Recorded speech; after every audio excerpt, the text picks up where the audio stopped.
You're listening to an episode of UNCTAD Unpacks, a podcast about issues affecting trade and development. I'm Tim Sullivan, an UNCTAD Communications Officer, and today we're unpacking the shipping supply chain crisis with Jan Hoffman, who is head of UNCTAD's Trade Logistics branch.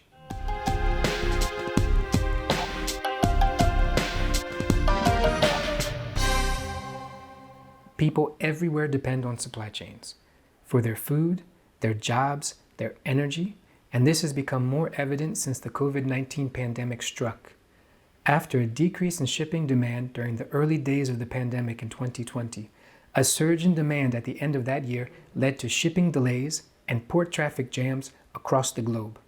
And containers transporting everything from electronics to toys to clothes continue to remain jammed up in ports.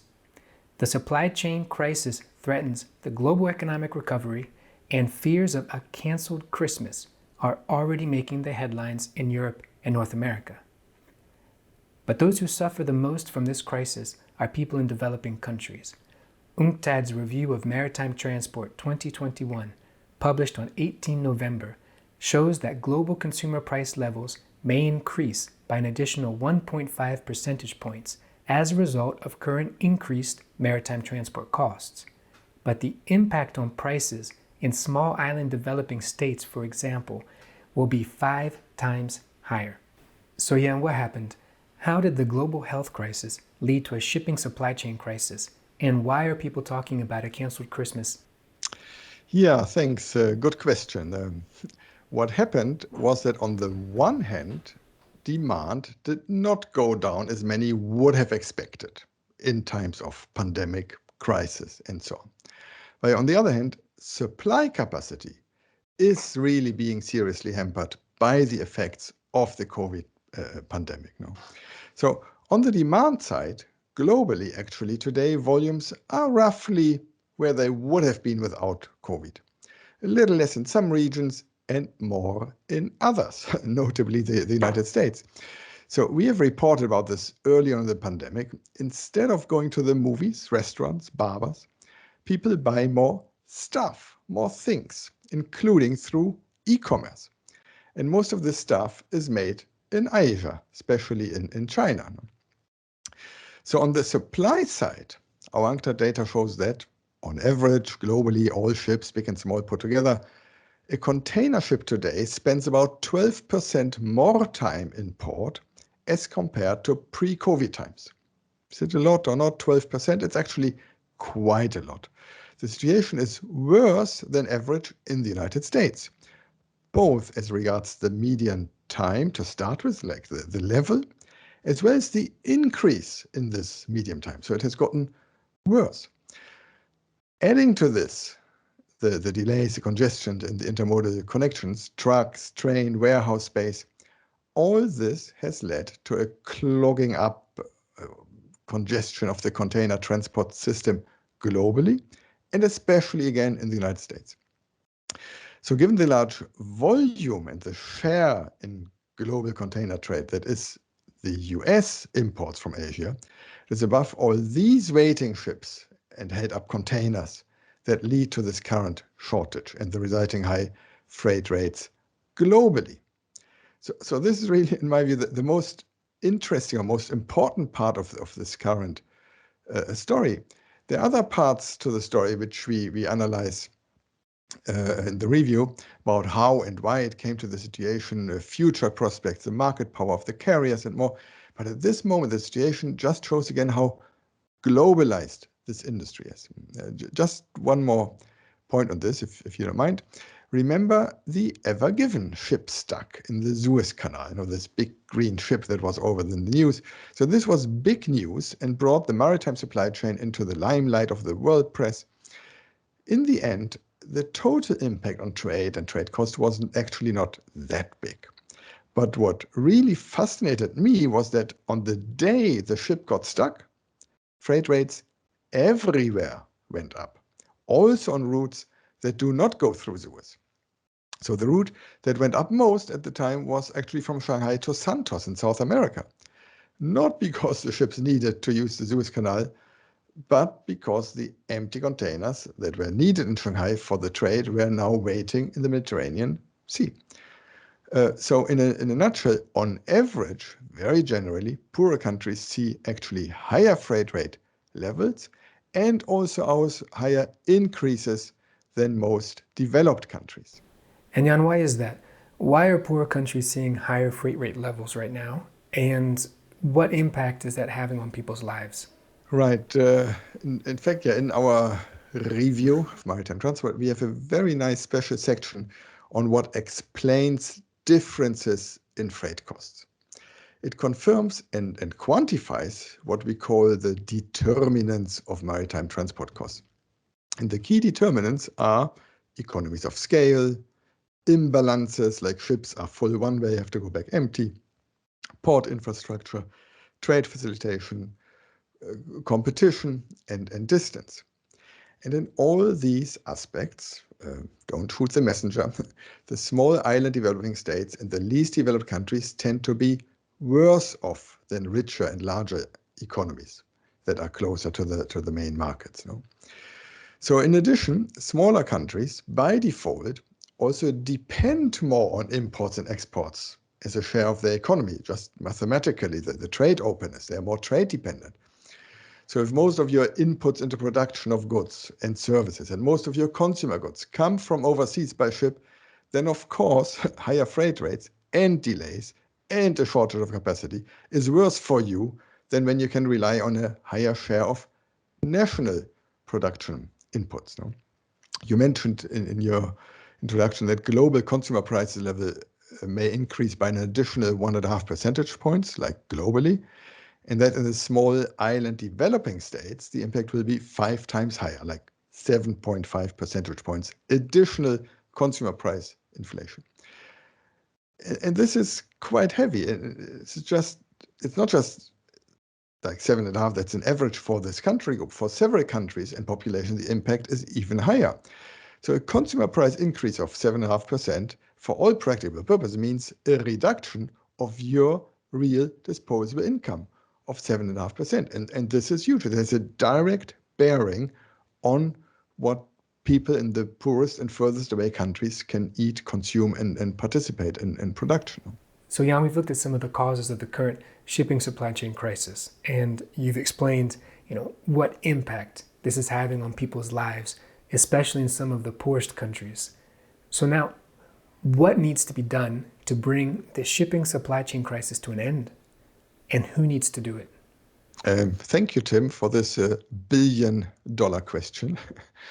There are a number of things that can and need to be done. None of them on their own will solve the current crisis immediately, but together they do help. Number one, all the classical trade and transport facilitation measures do help in all countries, including the United States. From pre-arrival processing, customs automation, single windows, risk management, etc., like to longer working hours, higher container stacking. So some of these decisions have been taken on the West Coast, and port transport operation improvements. That would be a whole long list, but it's like reinventing the wheel. But it is really the classical solutions that are even more important now than before. Then second thought is about the markets. As we speak, liner shipping companies are earning historical profits. It's true that for many years, many carriers were losing money, but today it's about $150 billion profits the industry is expected to make in 2021. That's a lot of money. So we need strong national competition authorities to monitor behavior, including surcharges. I do not think that the current surge, the freight rates, the container freight rates that really went through the roof, is 4 or 5 times pre-COVID averages. We cannot blame this global surge on market concentration. Other shipping markets that do not have this industry structure, like dry bulk, there's a so-called BDI, Baltic Dry Index, LNG, tankers, they have all had surges in other years earlier, and it's a different market. So it's not really that I want to blame consolidation, concentration, alliances for the surge, but the market power of the shipping companies and their alliances and the mergers that have taken place, it does strengthen them when it comes to being more or less flexible vis-a-vis stronger or weaker clients, vis-a-vis surcharges. So I think it is fair to make a certain moral appeal to the carriers. No? So dear carriers, please think long term.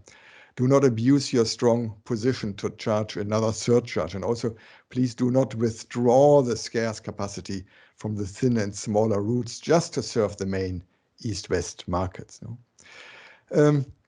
Then a third point, it's about really tracking and monitoring of ships, of containers, of vehicles, equipment. The AIS, the Automatic Identification System, is an important tool that must not be weakened to have a good picture of what capacity is where. No? And a fourth thing that can and should be done, it's a bit outside our industry, but is what could and should be done for policymakers. We really need to get back to a normal economy. So the current COVID crisis not only leads to the problem in the supply chain, but as I started out explaining, it had also led to a shift in demand, especially in North America. So once we get out of the lockdowns, money from the economic stimulus packages will no longer be spent mostly on things, on stuff, ordered by e-commerce and delivered from China and other Asian countries, but hopefully, again, back more on services, on going out, on going to the movies, on travel, on haircuts.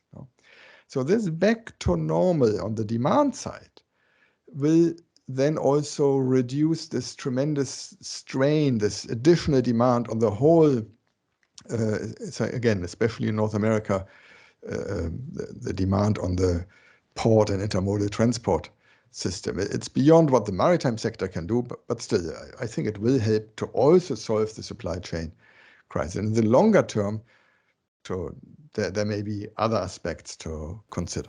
And Jan, what are some of those longer term aspects that should be considered? How do we ensure that the shipping industry doesn't face a similar crisis in the future? Yeah, I think the whole industry, including the shippers, the clients, the logistics providers, the globalized production, all this will move to more, rather than just in time, just in case.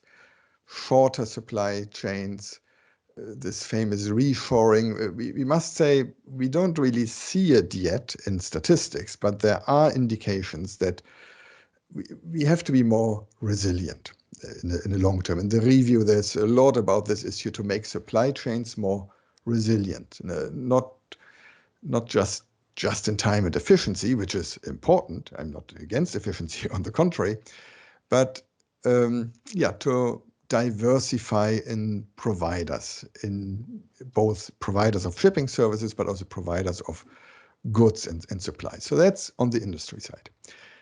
But now, last but not least, for the policymakers, for the world, and policymakers, including international organizations, and we have just come out of COP, I'm really worried that the next big challenge that we see in shipping, which is the decarbonization, it's the energy transition. So between now and 2050, in principle, shipping should be decarbonized, or at least net decarbonized.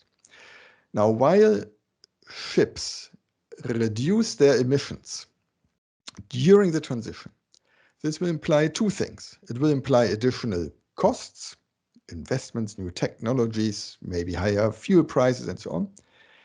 And it will also imply, at least for a number of years, that ships will go even slower. And this is a real concern. If all ships go slower on the one hand, let's say ships go 10% slower, this means we need 10% more ships. It's mathematical. For the same trade, if you go 10% slower, you need 10% more ships. to move the trade during 1 year.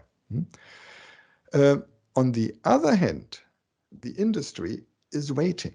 They are not sure in what technology should they invest. Will it be hydrogen?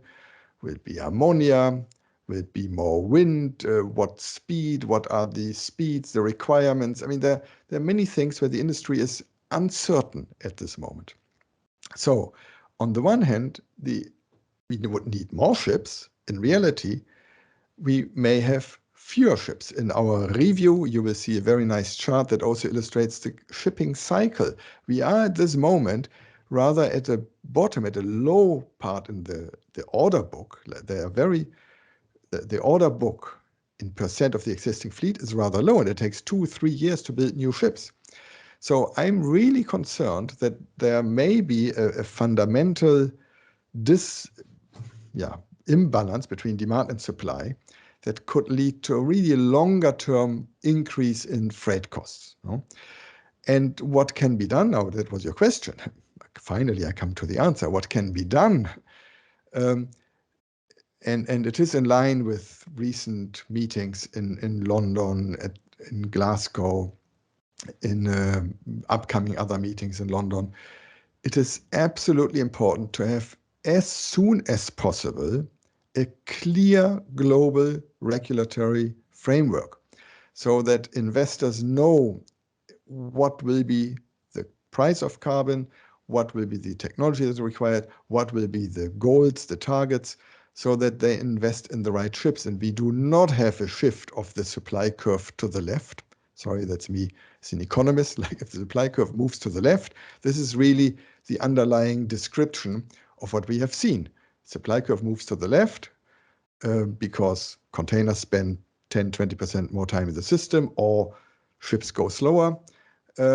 Demand is the same, and freight rates go up. So to avoid this in the future, just to highlight again, and also for the future of decarbonization, we must decarbonize. There's no way around it.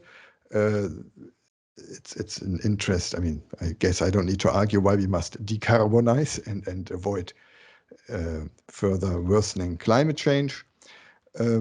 But to get there, we need clear, predictable framework, global multilateral framework, and we need to get it fast. You've been listening to an episode of UNCTAD Unpacks, a podcast about the issues affecting trade and development. Today we've been discussing the current shipping supply chain crisis with Jan Hoffman, head of UNCTAD's Trade Logistics branch. Thanks for listening.